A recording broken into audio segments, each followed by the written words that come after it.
It was one of those gray, impatient mornings when the city moved on autopilot, and people avoided eye contact like it was a contagious disease, and Adam stood near the back of the bus gripping the metal pole, counting the last few crumpled notes in his pocket, wondering how life had shrunk him down to exact change and silent prayers, when he noticed her standing a few feet away, searching her bag again and again with a faint panic she tried to hide behind calm eyes, and he heard the conductor's impatient voice asking for the fare, and in that moment, without thinking, without planning, without expecting anything back, Adam stepped forward and said softly, "I've got it," pulling out his last bill and placing it into her open palm, and she looked up at him with surprise that felt too honest to be polite, her eyes meeting his like she hadn't expected kindness to exist on public transport, and she whispered a thank you that carried more weight than the money itself, and they stood there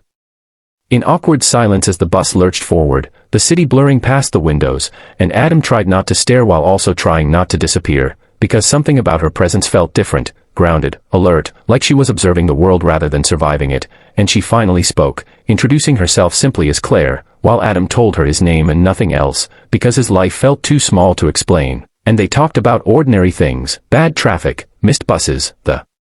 strange way mornings decide your mood, yet every word felt strangely important, and when she got off at the next stop, she hesitated, then smiled and said, "I'll pay you back someday," and Adam laughed it off, waving as the doors closed, never expecting to see her again, but the thought of her stayed with him long after the bus emptied and the day ground him down with work and exhaustion and quiet disappointments, and days later, when his phone buzzed with an unknown number inviting him for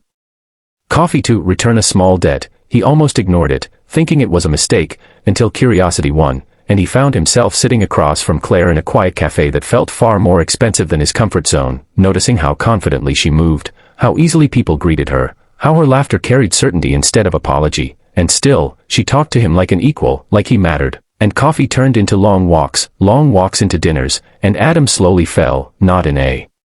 dramatic crash but in a steady, terrifying realization that he cared deeply, even as he remained unaware that Claire's life extended far beyond modest cafes and bus rides, because she never mentioned the glass offices, the boardrooms, the millions under her signature, preferring instead to ask about his dreams, his failures, his fears, listening like they were valuable assets, and when the truth finally surfaced, when Adam saw her name on a business article, her photo beside words like CEO,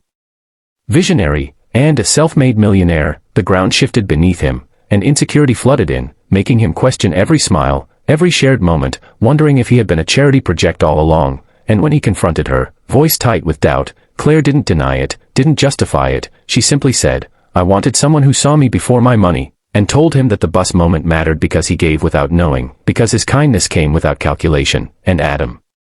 realized then that love didn't arrive dressed in status or numbers, it arrived quietly, in small decisions, in choosing generosity when no one was watching, and as they stood there, worlds apart yet finally honest, he understood that what started as bus fare had become a bridge between two lives that never should have met but somehow did, proving that sometimes the smallest acts change everything, and if this story moved you, if you believe that kindness can rewrite destiny and that love can begin with nothing but a simple gesture, don't forget to subscribe to the channel, because more powerful stories like this are waiting for you, and your support keeps them coming.